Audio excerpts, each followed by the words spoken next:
Ever notice how we adults sometimes act around our kids? We put on these strange performances, acting like totally different people instead of just relaxing and being ourselves. Psychologists call this the ego, but it's not about being arrogant. Think of it as a sneaky, invisible mask we wear, one built from past fears and insecurities. These masks take different shapes. Some parents wear the A+ perfectionist mask, while others put on a gold crown to show the neighbors their status. Others grab the bossy megaphone because they are terrified of losing control. If you've done this, you're not alone. Every parent has an ego. We slip these masks on all the time without even realizing it. This masquerade has very little to do with the child. It is a projection of a parent's own unhealed anxieties and their personal need for validation. When we wear that gold crown mask, we stop seeing an independent person. Instead, our child becomes a shiny extension of our own identity. We end up using our kids to fill a void inside of us, casting them in roles designed to make us look successful or feel important. This places a heavy emotional weight on the child. Their natural, vibrant spirit starts to feel squeezed under the rigid expectation of being a prize. This leads to a deep internal confusion. The child begins to realize they are valued for their performance rather than their authentic self. Forcing a child into this trophy role severs the genuine bond, replacing it with a list of conditions. Why would loving parents accidentally freeze their children in these rigid roles? We enter the parenting journey with backpacks full of unexamined scripts and fantasies about who our child is supposed to be. Friction occurs when our idealized fantasy collides with the messy reality of a real child.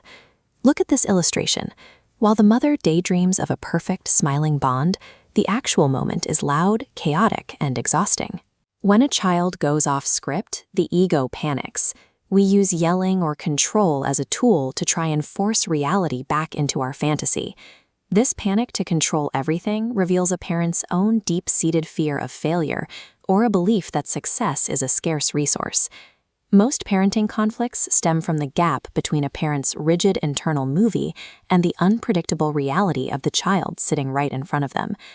How can parents stop acting as movie directors and begin healing this cycle? It begins with waking up. We have to bravely look at the damage our ego masks cause to our connection with our kids.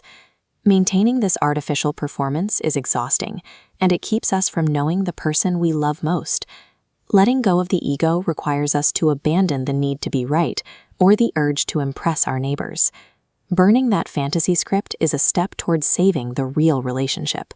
When the mask is gone, the dynamic shifts.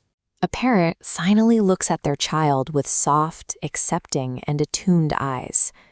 By stopping these projections, we create the safety a child needs to slowly let go of the pressure to be perfect. This allows the heavy weight of expectation to shatter and fall away. Without that golden armor, a child is free to fumble, make mistakes, and discover their own unique essence. A child can only discover who they are when their parents stops telling them who they should be. We step out of the showroom of expectations and into the messy reality of life together. Connection requires safety, freedom, and a willingness to get a little dirty while letting go of the need for control. A child is a person to be witnessed, not a canvas to be painted on. Look at this poem by Dr. Shefali Tsabary. My child isn't my trophy to share with the world, nor my badge of honor. My child isn't a project. Authentic love finds its strength in the messy, unscripted reality of two people accepting each other exactly as they are.